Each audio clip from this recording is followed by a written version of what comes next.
All right, so today we're going to really get into it. We're diving deep into Michel Foucault's The History of Sexuality, Volume 1, an introduction. Now, if you've spent any time looking at critical theory, you've probably come across Foucault before, right? Oh, yeah, absolutely. I mean, even outside of academia, Hmm. his ideas have had a pretty big impact, on how we think about power and knowledge, like in Madness and Civilization, Yeah. or how societies discipline and control their citizens, which he explored in Discipline and Punish. Right, exactly. He wasn't afraid to tackle the big questions. And in The History of Sexuality, he turns his attention to something a little more intimate, sex. Yeah, and he does it in a way that really challenges the traditional narrative. This idea that Western society, especially since the Victorian era, has been all about repressing sexuality, and that now, in the modern era, we're slowly but surely breaking free from all that. Right, like we're on this straight path from silence to freedom. But Foucault, he kind of throws a wrench in that whole idea. He calls it the repressive hypothesis. And he's basically saying this whole story we tell ourselves about repression, it might actually be a way of controlling how we think and talk about sex. Yeah, I think he's getting at something really important there. It's not just about whether Victorians were secretly having a lot of sex behind closed doors, Yeah. though Foucault definitely hints at that possibility. His main point is that by framing sexuality as this taboo thing, something to be silenced and hidden away, it actually creates this whole web of discourse around it. Okay, so let's break this down a bit. Discourse, it's a word that gets thrown around a lot, especially in academic circles. But what does it actually mean in this context? So for Foucault, discourse is more than just, casual conversation. It's the whole system of language, categories, and ideas that shape how we understand and talk about something, in this case, sexuality. And his point is that the discourse around sexuality, even when it seems to be about repression, actually produces knowledge and power. So even by talking about the need for sexual liberation, are we still kind of playing into a system that defines and categorizes sexuality in very specific ways? You got it. That's exactly what he's saying. Think about the explosion of medical and psychiatric writing about sex in the 18th and 19th centuries. All of a sudden, you have doctors and scientists creating all these categories for sexual behavior. Yeah. The normal, the abnormal, the perverse. And that's not just about objective observation, right? It's about creating a system of control, even if it's disguised as scientific knowledge. So it's like even as we think we're breaking free from all that Victorian prudishness, we might actually be getting caught in this more subtle web of power that emerged during that very same period. That's a great way to put it. And that's what makes Foucault's work so, mind-bending. He loved to explore those kinds of paradoxes. And it's what makes his ideas so relevant, even today.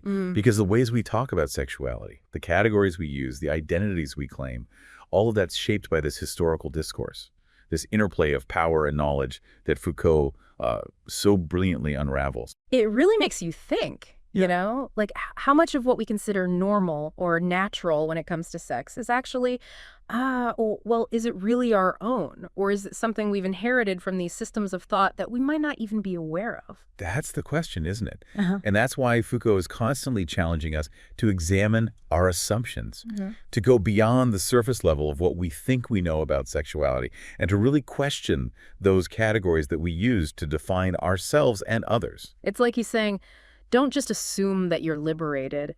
Look deeper, examine the structures that are still shaping your desires, your identity, your understanding of what it means to be a sexual being. Exactly.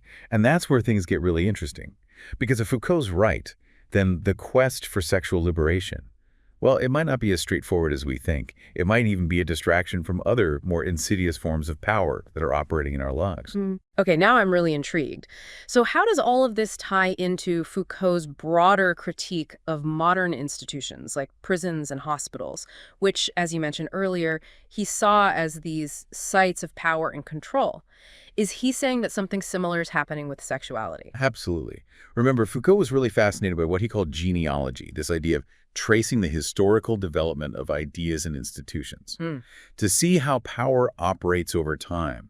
And he saw a clear connection between the ways that power is exercised in those institutions, like prisons, and the ways that sexuality has been controlled and regulated throughout history. So it's not just about individual acts of repression like censorship or or prohibition, he's talking about this more pervasive system of control that operates through knowledge, through language, through those categories that we use to understand ourselves. Exactly. And that brings us to one of the most striking images in the book, this idea of we other Victorians, Right. the title of one of the chapters.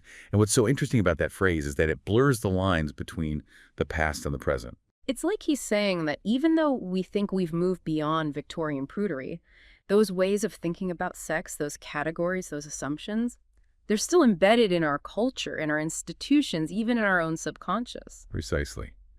We might think we're liberated, but are we really? Or are we still, in some ways, prisoners of a system of thought that emerged centuries ago? Wow, that's, yeah, there's a lot to unpack there. It makes you wonder if this whole quest for sexual liberation might be a red herring. What are the other forms of power that we should be paying attention to? The ones that are maybe operating more subtly, more insidiously in our lives? That's a question we'll definitely keep exploring. Yeah. But I think you're starting to see how Foucault's work can really shake up our assumptions about sexuality Yeah. and make us question those categories that we use to define ourselves in the world around us. Yeah, it's definitely a lot to wrap your head around, but I think it's this kind of deep thinking, this willingness to question the status quo that makes the history of sexuality such a powerful and enduring work. I completely agree. It might not give us any easy answers, but it does give us a whole new way of looking at things, a new set of tools for understanding how power operates, how knowledge is constructed, and how sexuality has been this site of both control and liberation throughout history. Yeah. So welcome back to our deep dive into Michel Foucault's The History of Sexuality. Okay, so last time we were talking about how Foucault really challenges that simple narrative of sexual repression and liberation, right? Right, exactly. It's not just about breaking free from, Victorian prudishness.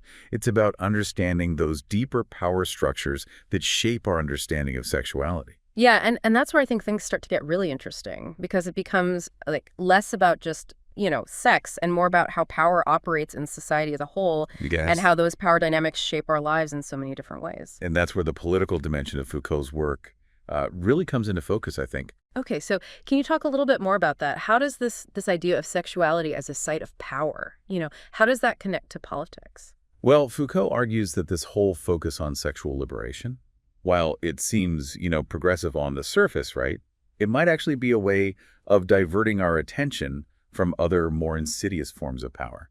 It's like we're so busy, fighting for our right to express our sexuality freely that we miss the bigger picture, the Yeah. ways that power might be operating in these more subtle and pervasive ways. Exactly. And Foucault was really skeptical of what he called the repressive hypothesis, remember? Right. This whole narrative of repression followed by liberation. He felt it was too simplistic, too neat. It ignored the ways in which power can operate through discourse, through language, through categories, through the ways that we understand ourselves in the world. So it's not that he's denying that sexual repression exists, right? It's more that the story we tell ourselves about that repression, the way we frame it, that itself might be a tool of power. Precisely. By focusing so much on the idea of liberation, we might actually be reinforcing those very systems of control that we're trying to escape. Okay, that's really interesting. Can you maybe give an example of what this might look like in practice? Like how does this play out in real life? Sure. Well, think about the way certain sexualities are still, marginalized or pathologized, even in societies that claim to be sexually liberated. Right. Or think about the way that sexual expression is often, commercialized, Yeah. turned into a commodity, even as we're celebrating individual freedom. Okay, yeah, I see what you mean. It's like the more we talk about liberation, the more certain expressions of sexuality become like acceptable, Right. marketable, even expected. Exactly. And that can lead to a whole new kind of conformity, right? Like it's Right. pressure to perform our sexuality in very specific ways. You got it. And this is where Foucault's critique of modern institutions becomes really relevant.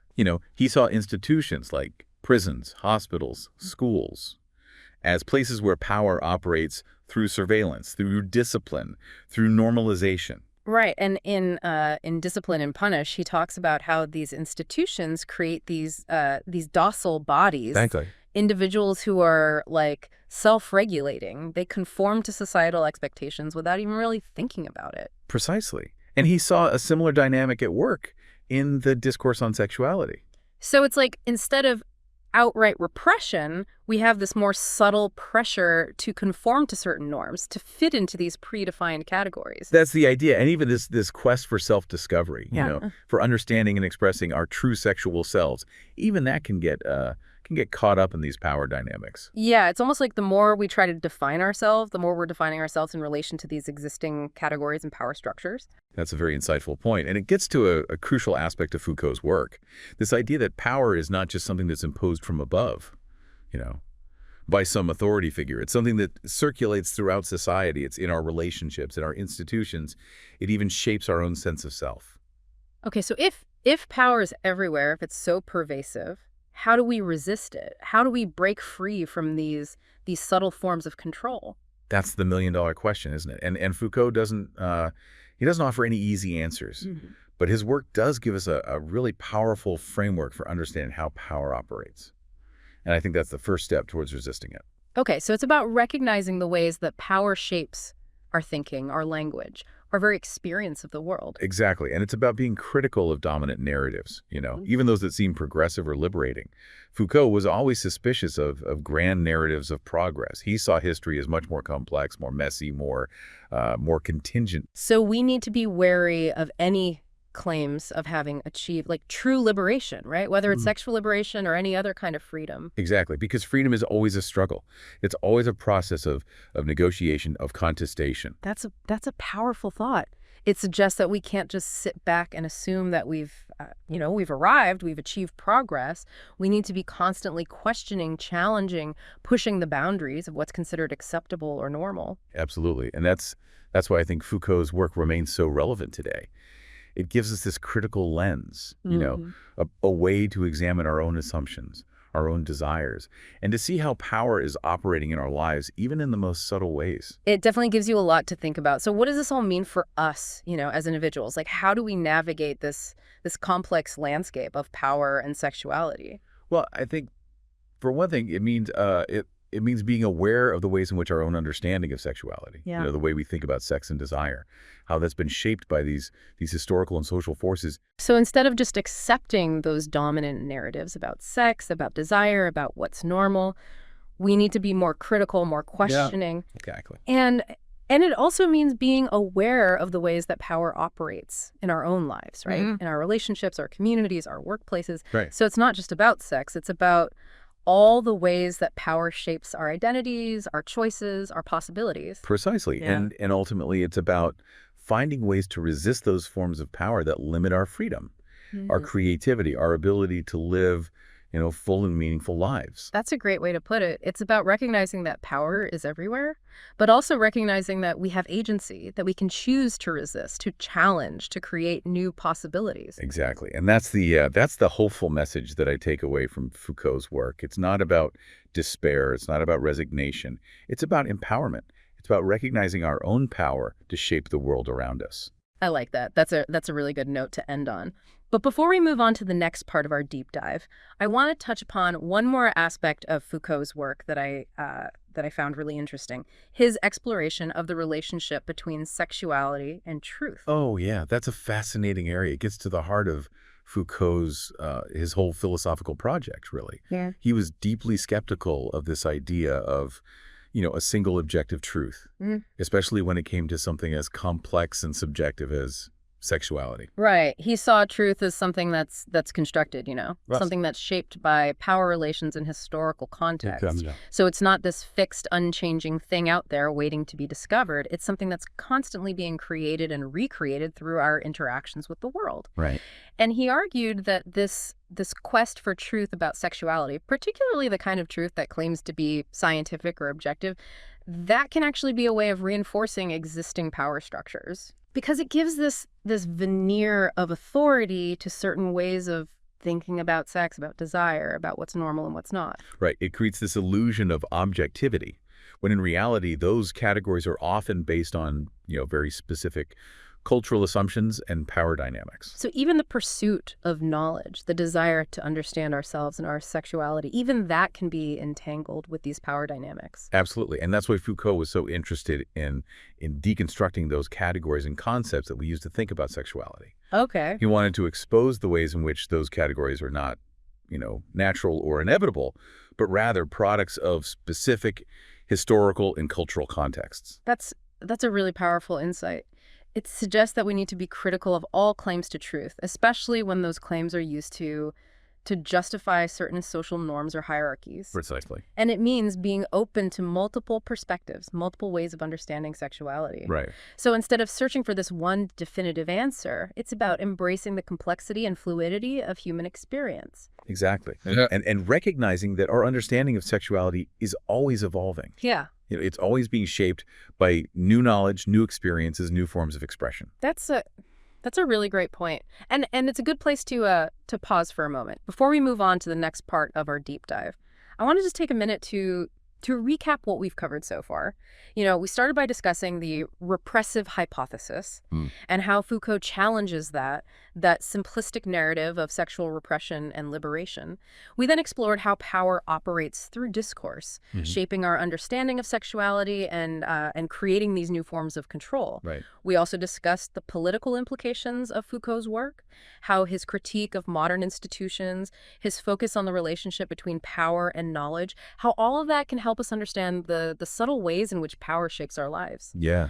And finally, we touched upon this complex relationship between sexuality and truth, highlighting Foucault's his skepticism towards any claims of objective truth, especially when it comes to something as personal and multifaceted as sexuality. That's a great summary. We've covered a lot of ground in this part, and we'll continue our exploration of Foucault's ideas in the next part, where we'll look at some specific examples from the history of sexuality and examine how his work can help us understand the complexities of sexuality in the 21st century. Great. So join us in part 3 for even more insights from Foucault's groundbreaking work. All right, so we're back for the final part of our deep dive into Michel Foucault's The History of Sexuality.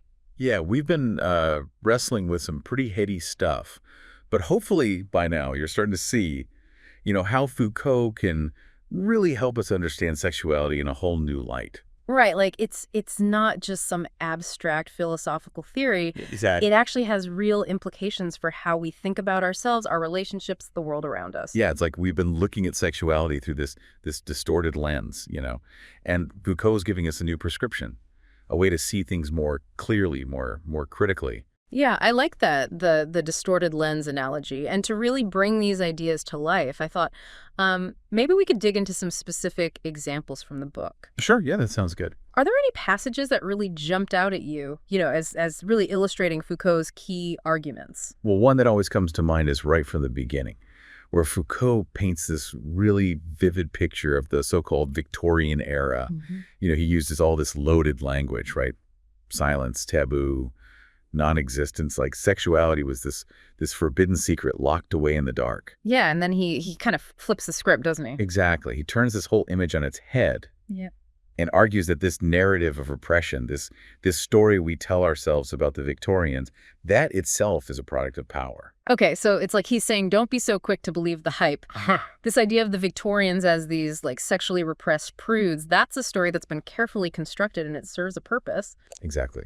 And then he goes on to show how this supposed silence around sexuality actually generated an incredible amount of discourse. Think about the rise of, medical and psychiatric fields that were obsessed with classifying and categorizing sexual behavior. They created whole systems of knowledge around what was normal, what was abnormal, healthy, perverse. So it's like instead of repressing sexuality, they ended up creating this whole apparatus for analyzing it, defining it, controlling it. Precisely. And that's where his idea of incitement to discourse comes into play. Right. So the more you try to control something, the more you end up talking about it. Exactly. The more you try to regulate it, the more knowledge you produce about it. And ultimately, the more you shape how people experience it. It's like the very act of trying to silence something can actually give it more power. Make it more present in our minds, even if it's in a distorted or fragmented way. That's a great way to put it. And it reminds me of another passage that I find really insightful. It's from the chapter titled We Other Victorians, where Foucault makes this pretty provocative claim that we, even in the 21st century, we're still deeply influenced by these Victorian ways of thinking about sex. Right. It's that mind-blowing idea that we're all other Victorians in a way. Yeah. Carrying around this legacy even as we're trying to break free from it. Exactly. And it's not just about prudishness or repression. It's about those fundamental categories and concepts that we use to understand sexuality. The idea of normal versus abnormal, the focus on sexual identity, the tendency to medicalize certain behaviors. All of these have roots in the 19th century, even if we don't realize it. So even as we embrace sexual liberation, we might still be operating within this framework that was established during a time of supposed repression. That's the challenge that Foucault throws down. Yeah, it's like we're trying to escape a prison that we haven't even fully recognized yet. Exactly. He's asking us to question everything we think we know about sexuality, Well, to examine those hidden power structures that are shaping our desires, our identities, even our sense of freedom. it's a call to be more aware, more critical, more willing to challenge the status quo, even or maybe especially when it comes to something as personal and intimate as sexuality. Absolutely. And I think that's why Foucault's work remains so relevant today. He gives us these tools for thinking about how power operates, how knowledge is constructed, and how we can resist those forces that try to limit our freedom and creativity. So as we wrap up our deep dive into the history of sexuality, what are some of the key takeaways that you hope listeners will carry with them? Well, first and foremost, I hope they'll come away with a more nuanced understanding of the history of sexuality. It's not this simple story of repression followed by liberation, right? Right. It's much more complex, more messy, uh, more interesting than that. And and I hope they'll also see how these historical forces, these ways of thinking about sexuality, how they continue to shape our own understanding today. We might think we're free, but it's important to be aware of the ways in which our thinking is still, influenced by the past. Exactly. And that awareness, that critical awareness, Mhm. I think that's the first step towards real liberation, the kind of liberation that comes from understanding and challenging those systems of power that operate in our lives. Yeah, it's about questioning everything, even those things that seem obvious or natural. It's about being willing to unlearn what we thought we knew and to embrace the complexity and the fluidity of human experience. And ultimately it's about recognizing that the pursuit of truth, especially when it comes to something as multifaceted as sexuality, that's an ongoing process, a journey of discovery that never really ends. That's a beautiful way to put it. And on that note, I think we'll wrap up our deep dive into Michel Foucault's The History of Sexuality. We hope you've enjoyed the journey, and we encourage you to keep exploring Foucault's work and the many ways it can illuminate the complex interplay of power, knowledge, and desire in our lives. Until next time, keep diving deep.